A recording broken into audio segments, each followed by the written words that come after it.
हरे परमात्मने प्रणतः क्लेशनाशाय गोविंदाय नमो नमः। ओम श्री गणेशाय नमः, श्री सीताराम नमः, श्री राधे श्याम नमः, उमापति महादेव की जय, श्री गुरुवे नमः, श्री हनुमते आगराजिय। सब संतन की जय, सब भक्तन की जय। जय जय सीताराम, जय जय राधे श्याम। श्री हरिवंश, श्री हरिवंश, श्री हरिवंश। श्लोक संख्या नंबर 16 कल करी थी हमने 9वें अध्याय की। उससे पहले 15वें अध्याय का 5वां श्लोक पढ़ते हुए आगे बढ़ते हैं। पुरुषोत्तम योग 15वां अध्याय। जिनका मान और मोह नष्ट हो गया हो, जिन्होंने आसक्ति रूप दोष को जीत लिया है, जिनकी परमात्मा के स्वरूप में नित्य स्थिति है और जिनकी कामनाएं पूर्ण रूप से नष्ट हो गई हैं, वे सुख दुख नाम के द्वंद्वों से विमुक्त ज्ञानी जन उस अविनाशी परम पद को प्राप्त होते हैं। जय जय श्री हित हरिवंश, श्री हित हरिवंश, श्री हित हरिवंश। बात महत्व की ये है कि जो जाति गुण ऐश्वर्य और विद्या आदि के संबंध से अपने अंदर तनिक भी बड़प्पन की भावना नहीं रखते और जिनका मान बड़ाई और प्रतिष्ठा तथा अविवेक और भ्रम आदि तमोगुण के भावों से लेश मात्र भी संबंध नहीं रह गया है, ऐसे व्यक्ति परमात्मा को अत्यंत प्रिय हैं और वो उनका अपने धाम में स्वागत है। श्लोक संख्या नंबर 16 में कल हमने किया था कि भगवान जी कहते हैं कि मैं ही कर्म कांड हूँ, मैं ही यज्ञ हूँ, पितरों को तर्पण क्रिया करी जाए जो भी सब कुछ वो मैं ही हूँ। स्वधा औषधि, दिव्य ध्वनि, मंत्र, घी, अग्नि, आहुति, यज्ञ, श्राद्ध, हवन क्रिया सब कुछ मैं ही हूँ। भगवान जी बोलते हैं कृतु मैं हूँ, यज्ञ मैं हूँ, स्वधा मैं हूँ, औषधि मैं हूँ, मंत्र मैं हूँ, घृत मैं हूँ, अग्नि मैं हूँ और हवन रूप क्रिया भी मैं ही हूँ। श्लोक संख्या 17 में भगवान जी क्या कह रहे हैं? इस संपूर्ण जगत का धाता अर्थात धारण करने वाला एवं कर्मों के फल को देने वाला पिता माता पितामह जानने योग्य पवित्र ओमकार तथा ऋग्वेद सामवेद और यजुर्वेद भी मैं हूँ। फिर से पढ़ती हूँ। इस संपूर्ण जगत का धाता अर्थात धारण करने वाला एवं कर्मों के फल को देने वाला पिता माता पितामह जानने योग्य पवित्र ओमकार तथा ऋग्वेद सामवेद और यजुर्वेद भी मैं हूँ। यहाँ पर भगवान जी क्या कह रहे हैं कि मैं इस ब्रह्मांड का पिता माता आश्रय और पितामह, मैं ही ज्ञ हूँ। ज्ञ का मतलब क्योंकि मैं ही जानने योग्य वस्तु हूँ और कुछ नहीं, मैं ही शुद्धि करता हूँ और मैं ही ओमकार। भगवान जी आगे बोल रहे हैं मैं ही ऋग्वेद हूँ, सामवेद और यजुर्वेद भी मैं हूँ। सिवाय भगवान के अन्य कुछ भी नहीं। समस्त विश्व परमात्मा से ही उत्पन्न है, तभी वो सब चीजों के जन्मदाता है। वही पितामह ईश्वर परम पवित्र है। जो इनका कांटेक्ट है, जो भी परमात्मा के कांटेक्ट में रहता है, वो कितना ही दूषित क्यों ना हो, वो पवित्र हो जाता है। सभी पदार्थ जो हैं वो परमात्मा स्वरूप, उनसे भिन्न कोई भी वस्तु नहीं है। सारे चराचर विराट जगत की अभिव्यक्ति श्री कृष्ण की शक्ति के विभिन्न कार्यकल्पों से ही होती है। इस भौतिक जगत में जो कुछ भी है वो परमात्मा सदृश है, जो कुछ भी है वो परमात्मा है।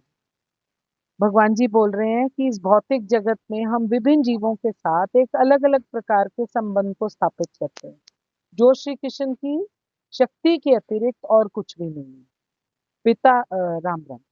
प्रकृति की सृष्टि में उनमें से कुछ हमारे माता पिता के रूप में उत्पन्न होते हैं, कुछ कोई और रिश्ते के रूप में उत्पन्न होते हैं, किंतु वे सब श्री कृष्ण के अंश हैं। इस दृष्टि से ये जो जीव, जो हमारे माता पिता, ये सारे लोग जो हमारे आसपास हैं, जो भी प्रतीत होते हैं हमारे रिश्ते में, वो श्री कृष्ण के अतिरिक्त कुछ भी नहीं है।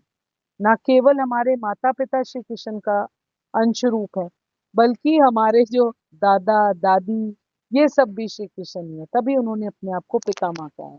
सभी पदार्थ परमात्मा के स्वरूप में लीन है, उनसे भिन्न कोई भी वस्तु नहीं है। सभी जीव श्री कृष्ण का अंश होने के कारण श्री कृष्ण ही है। अतः सारे वेदों का लक्ष्य श्री कृष्ण है। हम वेदों से जो भी जानना चाहते हैं, जो भी हमारे को इंटरेस्ट करता है या परमात्मा का जो भी ज्ञान होता है, वो श्री कृष्ण को जानने की दिशा में ही है। जिस विषय से हमारी स्वाभाविक स्थिति शुद्ध होती है, वो भी श्री कृष्ण है। इसी प्रकार जो जीव वैदिक नियमों को जानने के लिए जिज्ञासु रहता है, वो भी श्री कृष्ण का अंश है। अतः श्री कृष्ण ही है। समस्त वैदिक मंत्रों में जो ओंकार शब्द है, जिसको हम प्रणव अक्षर के नाम से जानते हैं, वो जो दिव्य ध्वनि है, जो दिव्य कंपन है, वो सब भी श्री कृष्ण है। क्योंकि चारों वेद, ऋग्वेद, यजुर्वेद, सामवेद और अथर्ववेद में प्रणव और ओंकार अक्षर प्रधान है, इसीलिए उसको भी श्री कृष्ण ही समझना चाहिए। समस्त विश्व जो है वो भगवान जी से ही उत्पन्न हुआ है और भगवान जी ही उसका महाकारण है। इसीलिए भगवान जी को यहाँ पर सबके माता पिता कहा गया है।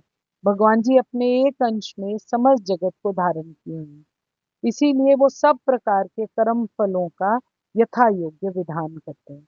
जिन ब्रह्मा आदि प्रजापतियों से सृष्टि की रचना होती है, उनको भी उत्पन्न करने वाले भगवान जी ही हैं। इसीलिए भगवान जी अपने आप को पितामह के नाम से कहते हैं। समस्त वेदों के द्वारा जानने योग्य परम तत्व भी एकमात्र श्री कृष्ण भगवान ही हैं। भगवान इसीलिए अपने आप को यहाँ पर वेद्य के नाम से कहते हैं। जो स्वयं ही विशुद्ध हो और सहज ही दूसरों के पाप को नाश करने का भी कैपेबिलिटी रखता हो, उनको भी विशुद्ध बना दे, उनको पवित्र कहा जाता है।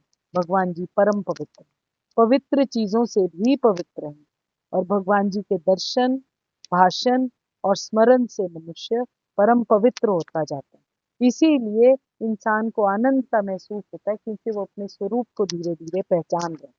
जगत में जप, तप, व्रत, तीर्थ, जितने भी पवित्र करने वाले पदार्थ हैं, वो सब भगवान जी के ही स्वरूप हैं। उनमें पवित्र करने की जो शक्ति है, वो हमारे भगवान जी हैं। इसीलिए भगवान जी अपने आप को यहाँ पर पवित्र नाम से खुद ही बोल रहे हैं। ओम भगवान जी का नाम है, ये हमने अभी पहले कहा, इसीलिए इसको प्रणव भी कहते हैं। भगवान जी कह रहे हैं कि इसका उच्चारण जहाँ किया जाए, यहाँ नाम और नामी का अभेद प्रतिपादन करने के लिए भगवान अपने आप को ओंकार के नाम से बुलाते हैं। ये तीनों पद जो हैं, ये तीनों वेदों के वाचक हैं, जो उन्होंने बोला है।